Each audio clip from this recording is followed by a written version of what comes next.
जालन्यातून। जालना जिल्ह्यामध्ये मागील साधारणतः 2 दिवसांपासून अवकाळी पाऊस आणि रिमझिम पाऊस होतोय। या पावसाचा जालन्यातील कळवंची, नावा, धारकल्याण या परिसरामध्ये द्राक्ष बागांना मोठा फटका बसलेला आहे। द्राक्ष बागांवरती डावणी, कूज, भुरी यासह इतर बुरशीजन्य रोगांचाही प्रादुर्भाव झालेला आहे आणि त्यामुळे शेतकरी अडचणीत सापडलाय। दरम्यान आज जालन्याच्या तहसीलदार छाया पवार यांनी शेतात जाऊन पाहणी केली, मात्र कृषी विभागाने शेतकऱ्यांकडे दुर्लक्ष केल्याचा आरोप यावेळेस सर्व शेतकऱ्यांनी केलेला आहे।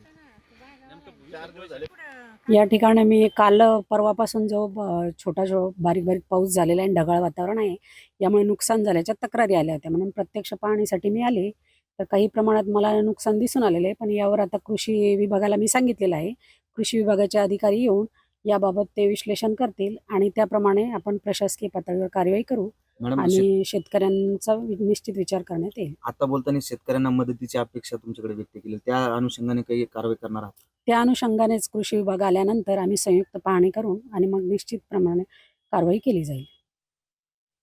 जालना जिल्ह्यातल्या धारकल्याण नावा या परिसरामध्ये आहोत आणि हे सगळे द्राक्ष बागतदार आपल्या सोबत आहेत।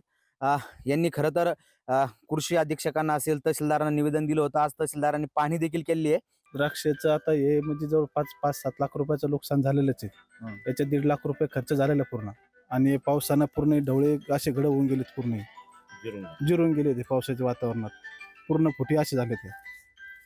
खरं तर हा पाऊस अवेळी आहे आणि रिमझिम स्वरूपाचा आहे। हा रात्री येतो आणि रात्रभर हा घड, पानं हे सर्व रात्रभर पाण्यात असल्यामुळं याला एक इन्फेक्शन, बॅक्टेरियल इन्फेक्शन तयार होतंय आणि त्यामुळे आज हे नुकसान दिसत नाही, पण येणाऱ्या 8 ते 10 दिवसात याचं 100% नुकसान होणार आहे।